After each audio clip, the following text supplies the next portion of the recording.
This is a Northcote courtyard, only a few years old, but already showing some problems. The side path is a mess. Bricks have moved, nothing is straight, and water has nowhere to go. This downpipe isn't connected to anything. Every time it rains, that water goes straight under the house. The courtyard itself is granitic sand. Every time the dog comes inside and every time the kids run through, half the courtyard comes with them. The plan is to fix all of that. It sounds straightforward. It never really is. I've got some fresh gear for this one, which is always a nice way to start a new project. I've already got one of these Kelso barrows and it's been great, so the second one just got the same upgrade. 6 cubic meters of granitic sand is going to have to come out here. Every barrow load will have to find its way down the side path, through the tight gate and out into the skip. I'm going to need a coffee and an audiobook to get through this. It's worth talking about what granitic sand actually is, and why it ends up in so many Melbourne gardens. It forms from the weathering of granite. Over time, granite breaks down physically into gravel, then chemically into sand. What you end up with is an angular, coarse material made up mostly of quartz, feldspar, and mica. It's a genuinely good product that adds a natural feel to the landscape. You'll find it on a lot of jobs around Melbourne for good reason, and it's a product I use regularly. This just wasn't the right spot for it. A small inner-city courtyard is a different environment. It's a space that is in constant use. Kids, dogs, bare feet. Granitic sand and bare feet don't get along particularly well. It's coarse and uncomfortable underfoot, and when it's wet, it sticks to everything. Every time someone walks inside from this courtyard, they bring the sand with them. The product isn't the problem. The application is. There's a garden bed in here that has to come out to make way for the new layout. It's a shame, but the plants are worth saving. They'll find a spot somewhere else in the garden. Next step is setting up the string lines. These represent the finished height of the paving. Once they're in place, I can measure down to make sure there's enough depth for everything that goes underneath.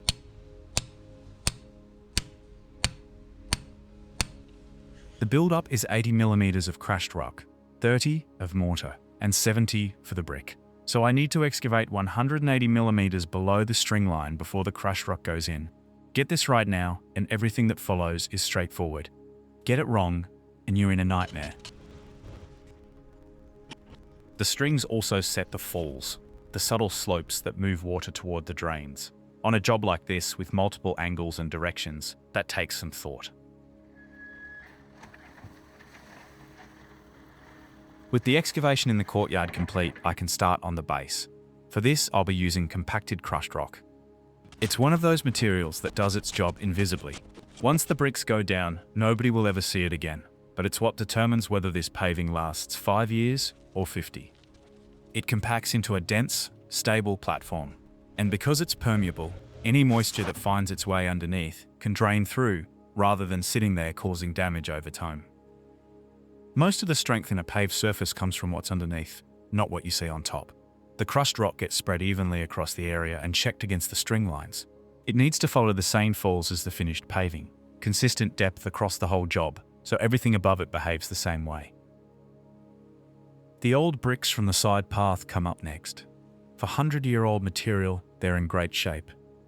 I've got 2 pallets of similar ones being delivered. These 500 will get put aside and then mixed in with the others across the whole job. They're a bit of a mix of different stamps, but mainly new Northcote, which is no surprise given where we are. If they all end up in one section, they could look noticeably different from the rest and create patchy sections in the finished paving. But if I mix them through the whole job, that variation becomes part of the character, rather than a problem. The plan was to connect the strip drain into this pipe, but rather than running down as expected, it diverts under the house. There's not enough depth to join into it. I'll have to find a different solution. While digging out the side path, I've noticed this on the laundry door. Paper wasps. The nest they've built is made from chewed wood fibre mixed with saliva, pressed into those hexagonal cells. Unlike most social wasps, they'll reuse old nests. They're actually good to have around, as they hunt pest insects, they pollinate, and they won't bother you unless you bother them first. This old seat is coming out too.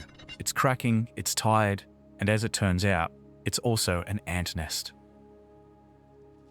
Looks like I've had a delivery from Ox. I've always liked the quality of their tools. Tape measures, trowels, levels. Perfect timing, really. So, back to our drainage problem. I'm still going with the strip drains, and I think I found a solution. It's just going to involve digging a trench and adding some extra plumbing. This deck was built over a concrete slab, and that slab has a pit in it. I was planning to tap the courtyard drain into it, but now both drains will have to join it as I'm running out of other options. Our courtyard strip will run where that garden bed used to be, with the lowest end being in this corner. This is the easy part. The harder part is making sure we have enough slope all the way down the path for the water to move toward the drain. It's close, but we're going to make it work. Drainage is one of those things that Melbourne has historically been pretty bad at. The city exploded after the gold rush of 1851, houses going up at a rate that left little room for thinking about infrastructure. Wetlands were filled in, creeks were altered, and the city just kept expanding. By 1910, sewerage existed, but stormwater drainage was still an afterthought. It wasn't until 1924 that legislation was even passed to deal with it seriously. By then, a lot of damage had already been done. The suburbs that grew fastest were often the worst affected.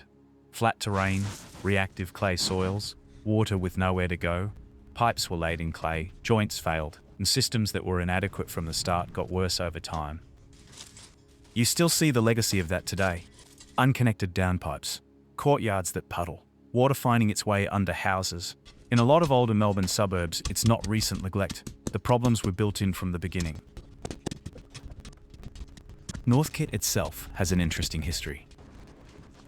In the 1800s, the suburb was considered by Melbourne's planners to be the right place for things the city didn't want too close. The Yarrabend Asylum opened here in 1848, the Inebriates Retreat in 1883, and Fairfield Hospital in 1904. The slaughter yards and piggeries didn't help the reputation either. By the 1870s, the smells were apparently a regular complaint from residents. The suburb where I'm currently fixing someone's drainage was once considered the right place to put the asylum, the drunk tank, and the infectious diseases hospital. It's now one of the most sought after and livable suburbs in Melbourne. It's come a long way. The bricks have arrived. 2 pallets of reclaimed reds, around 1,000 bricks. These came out of a demolition somewhere in the city. Mortar knocked off, stacked, and sold again. It's the best possible outcome for old material like this, back into the ground rather than into landfill. Before the first brick goes down, I'm marking out the rows against the edge of the deck. Getting this right now means the finished paving will line up cleanly rather than ending on an awkward cut.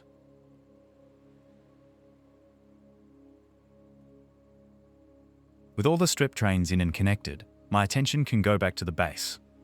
Before compacting, the crushed rock needs to be sitting at the right level, checked against the string lines, topped up in the low spots, and pulled back where there's too much.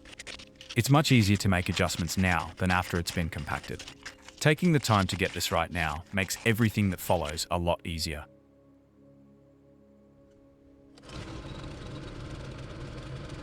The plate compactor goes over the whole area, locking the crushed rock together into a dense, stable base.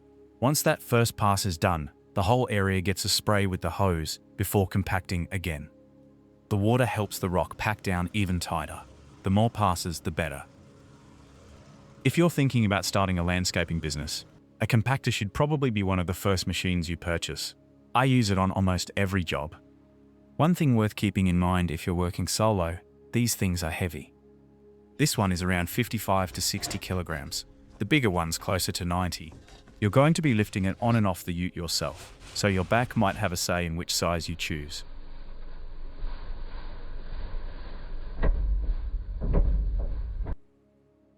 The hard work is done. From here, it starts to get interesting. One thing worth mentioning, when you're working with cement, wear a mask. The particles aren't something you want in your lungs. I'm not a doctor, but I'd recommend avoiding that wherever possible. Before the first brick goes down, the string line needs to go in. This will be my main guideline for the whole job. It runs along the edge of the deck and extends out beyond it, giving me a straight reference to work back to as the paving progresses. Every row needs to run parallel with the deck. If the rows drift even slightly, it compounds across the whole job, and by the time the paving reaches the deck, the gap will be obvious. The check is simple. Measure back from the string to the nearest brick row at both ends. If those measurements are the same, the rows are running true. If they're different, something has wandered and it needs to be corrected before it goes any further.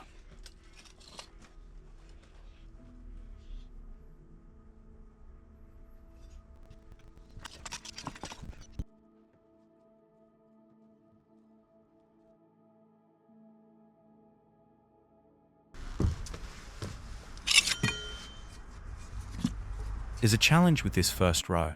The courtyard needs to slope toward the strip drain, which means by the time the paving reaches the far edge of the deck, there's a height difference from one end to the other. Left as is, that creates an uneven edge along the deck. Not only does it look wrong, it's a tripping hazard. The fix is to twist this first row. Each brick is set at a slightly different angle to the one before it, gradually stepping down across the length of the row until the 60mm of fall has been fully absorbed. By the end of the row, the height difference is gone, and the rest of the paving can continue from there. Let's talk about these bricks for a minute. They're stamped Gamble. I don't come across this one as often as some of the other stamps, but it has a really interesting history behind it. Joseph Gamble started brick making in Preston in 1886. 6 years in, the works burned to the ground, and by 1893 he was insolvent.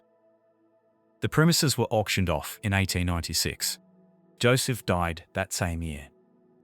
His son, James Alexander Gamble, carried the name forward. In 1915, James was managing the Clifton Brickworks when he spotted exposed shale near a bridge while driving his Buick along Ferntree Gully Road toward Ferntree Gully. He knew exactly what he was looking at. He took a sample, had it tested, and it produced an excellent red brick.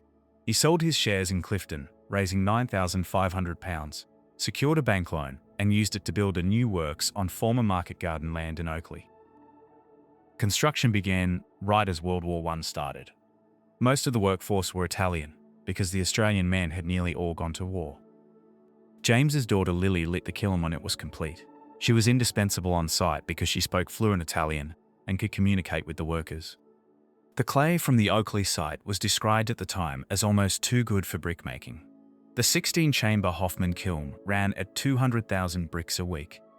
The brick pit itself was unusual, beginning as a shaft driven 120 feet into the ground at an incline, widening out to a working face 100 feet wide. In the 12 months ending March 1975, Gamble's made 10,950,153 bricks. The works closed in 1982. The clay pit became a council tip, then a public park, Reg Harris Reserve. The old machinery was installed as a sculptural feature in Brickmakers Park nearby. Gamble Street in Oakley still carries the name. The clay deposits that produce these bricks are exhausted now. You can't make them anymore. What's left is what was already fired, already used, already living somewhere in the city. These ones came out of a demolition somewhere, were cleaned up, sold to me, and given another chance. Now they're going into this courtyard, where the next stage of their life begins. The pattern these bricks are being laid in is called a running bond. Each brick is offset by half a length from the one above and below it. It's the most common pattern in brickwork and has been for a long time.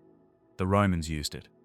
The offset distributes load across the whole surface, rather than concentrating it along a single joint line, which makes it structurally stronger than a stacked pattern. It also just looks right. There's a reason it's survived this long. Reclaimed bricks have become increasingly sought after in Melbourne over the last 20 years. As the city's older buildings get demolished, factories, warehouses, terraces, the bricks that come out of them enter a secondary market.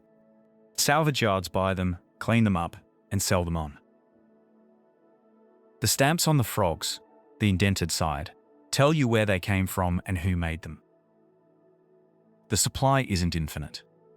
Every time a building comes down, there's a fixed number of bricks that come out of it. The clay deposits that produced most of Melbourne's old reds are exhausted. Hawthorn, Oakley, Northcote. The quarries are parks and reserves now. What's already been fired is all there is. As that supply slowly gets used up, absorbed into renovations and new builds, and gardens like this one, it diminishes. In another 50 years, finding good reclaimed Melbourne Reds in quantity is going to be a lot harder than it is today. Working with reclaimed bricks isn't the same as working with new ones. New bricks are uniform, same size, same weight, same face. Reclaimed bricks are anything but. With so many different manufacturers and clay types, the sizes vary considerably. On this job, the bricks differ by up to 10 mm in width, 20 in length, and 5 in thickness. That variation has to be managed. Each brick needs individual attention to bring it to the right level and keep the surface and lines consistent. Then there are the chips. Edges knocked off, faces worn, corners missing. On a new brick, that would be a defect. On a reclaimed brick, it's character. Every chip and worn edge is evidence of a previous life. A building that stood for decades, hands that laid them the first time, the process of getting them out and cleaned up. You can't replicate that artificially. New bricks try, but the wear on these is honest. It happened. It's real. I actually like the chips. They remind you that you're working with something that's already proven itself. That's not a disadvantage. It's the whole point.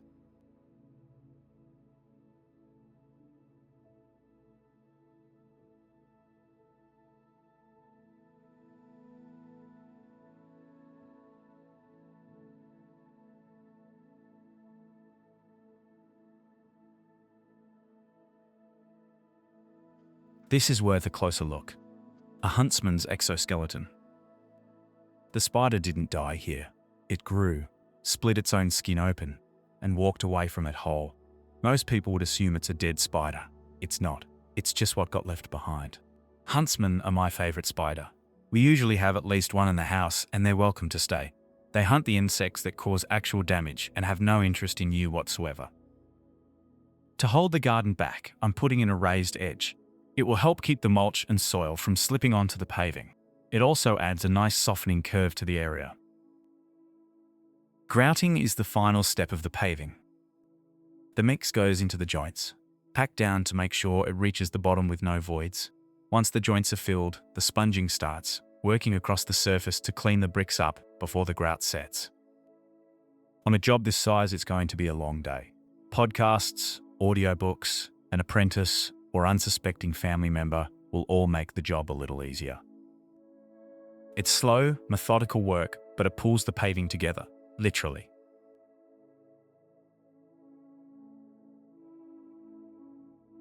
Before I finish up, I need to mark a sad occasion. If you've watched the channel for a while, you'll know the Hilux. It's been here for all of it. Every load of sand, every bag of cement, every early morning start. Well, today was its last job. It's hanging up the tyres and heading into well-earned retirement. It's been a great car, an honest car. But we all know landscaping is a young car's game. So, that'll do, Hilux. That'll do.